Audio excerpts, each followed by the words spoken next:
என்னன்னா இந்திரிய ஒழுக்கம், கரண ஒழுக்கம். இந்த இந்திரிய ஒழுக்கம், கரண ஒழுக்கத்தை நம்ம எப்படி கடைபிடிக்கிறது? கடைபிடிப்பதற்கு எது எது தடையாக இருக்கிறது?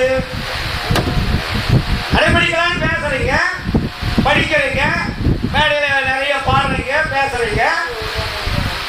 ஆனா அதை எதை விட்டால் இது நமக்கு பலன் கொடுக்கணும் புரிஞ்சுக்கிட்டீங்களா? இதெல்லாம் இருக்கிறீங்க. இன்னைக்கு எத்தனை பேர் வந்திருக்கிறாங்க, எல்லாருக்கிட்டையுமே ஒவ்வொரு சின்னம் இருக்கு. அவங்க எத்தி பாருங்க, ஒவ்வொருத்தருக்கிட்டையும் ஒரு சின்னம் இருக்கும். எல்லாருக்கிட்டையுமே ஒரு சின்னம். சைவ சின்னம் இருக்கும், வைணவ சின்னம் இருக்கும், இஸ்லாம் மத சின்னம் இருக்கும், கிறிஸ்துவ மத சின்னம் இருக்கும். பௌத்த மத ஆளுங்களை இங்க காணோம். அப்ப இந்த சின்னங்கள் எல்லாம் வைத்துக் கொண்டு நீங்கள் எப்படி இந்திரிய ஒழுக்கத்தை கடைபிடிக்க முடியும்? வள்ளலாறு மிக தெளிவா சொல்லிட்டார்.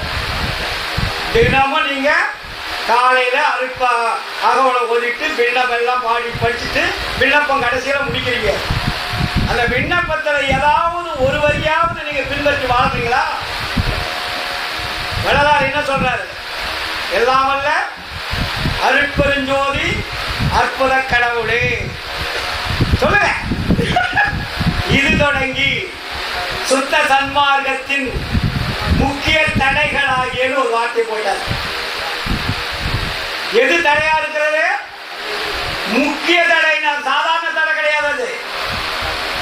முக்கிய தடைகளாகிய சமயங்கள், மதங்கள், மார்க்கங்கள் என்பவற்றின் ஆச்சார சங்கல்ப விகல்பங்கள் எங்கள் மனதில் பற்றாத வண்ணம் அருள் செய்தல் வேண்டும்.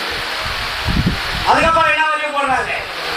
சுத்த சன்மார்க்கத்தில் முக்கிய லட்சியமாகிய ஆன்மநேய ஒருமைப்பாட்டு உரிமை எங்களுக்குள் எக்காலத்தும் எவ்விடத்தும் எவ்விதத்தும் எவ்வளவும் விலகாமல் நிறைந்து விளங்க செய்வித்து அருளல் வேண்டும். யார் இதெல்லாம் கடைபிடிக்கிறீங்க? ஆன்மநேய ஒருமைப்பாடு என்பது ஜாதி சமயங்கள் இருக்கின்ற வரையில் வரவே வராது. நீங்க எத்தனை காலம் தவம் செய்தாலும், எவ்வளவு வழிபாடு செய்தாலும், எவ்வளவு ஜீவகாருண்யம் செய்தாலும், ஆன்மநேய ஒருமைப்பாட்டு உரிமை என்பது உங்களுடைய பழைய குப்பைகளை விலகாமல் இருக்கின்ற வரையில் வேலைக்கு உதவாது.